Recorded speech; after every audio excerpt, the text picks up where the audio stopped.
السلام علیکم ورحمۃ اللہ، جزاک اللہ بھائی۔ یہ ہمارے عبدالعزیز صاحب نے رمضان کے حوالے سے، تراویح کے حوالے سے، للیلۃ القدر کے حوالے سے اور یہ حدیثیں یہ سینڈ کی ہیں۔ یہ بہت ہی علمی خزانہ ہے اور مومنوں کے لیے بہت موقع ہے اپنے پچھلے گناہ معاف کروانے کا اور اپنا معاملہ درست کرنے کا، اور آئندہ کے لیے اپنی جو ہے یعنی صراط مستقیم پر چلنے کا یہ بہت بہترین موقع، اور اللہ کی رحمتوں کا ایک جو ٹھاٹھے مارتا ہوا سمندر ہے وہ اس رمضان کے مہینے کی شکل میں ہمارے سامنے آ رہا ہے۔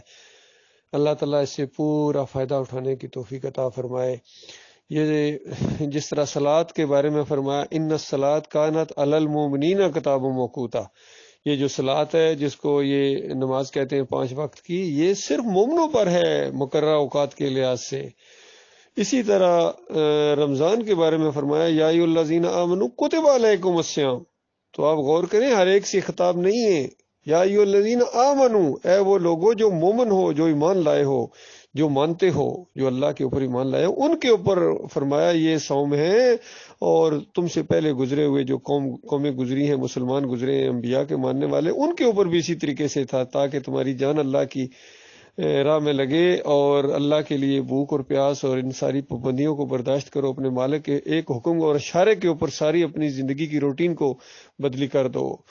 تو اس انداز سے یہ بہترین ہمارے لیے موقع ہے، مومنوں کا سیزن ہے۔ تو اللہ کے بندوں، میرے پیارے بھائیوں، اس سے فائدہ اٹھائیں ہم سب، اور اللہ اپنے مالک کو خوش کرنے کے لیے جو ہے نا کمر کس لیں، اور قرآن مجید پڑھنا ابھی سے شروع کر دیں۔ جس نے یعنی پورا اگر یعنی پڑھنے کا ارادہ ہے تو ابھی سے شروع کر دیں، تاکہ یہ رمضان کی برکتوں کو سمیٹنے کا ایک موقع ہے، یاد سے نہ جائے۔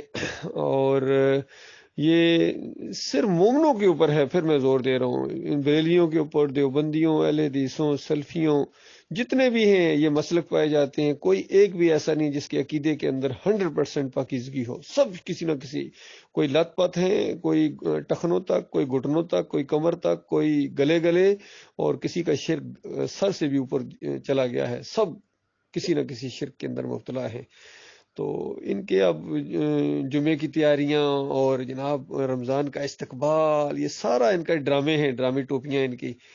تو ان کے اعمال برباد ہو جائیں گے، ان کے شرک کی وجہ سے، اکابر پرستی کی وجہ سے، مسلک پرستی کی وجہ سے، جمہوریت پرستی کی وجہ سے، پیر پرستی کی وجہ سے، امیر پرستی کی وجہ سے۔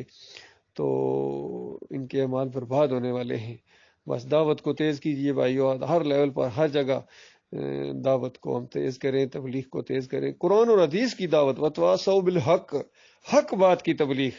یہ نہیں کہ تبلیغی جماعت نام پڑ گیا ان کا، تبلیغی جماعت اور اسلامی جماعت اور اہل حدیث نام پڑ گیا ان کے، لیکن پتہ چلے کس طرح ایمان ان کے سامنے پیش کیا جائے، توحید ان کے سامنے پیش کی جائے، تو یہ کھانے کو دوڑتے ہیں، گولی کی طرح ان کو توحید لگتی ہے، اللہ کی وحدانیت۔ تو یہ معاملہ ہے میرے پیارے بھائیو، اللہ تعالیٰ غور و فکر کرنے کی توفیق عطا فرمائے۔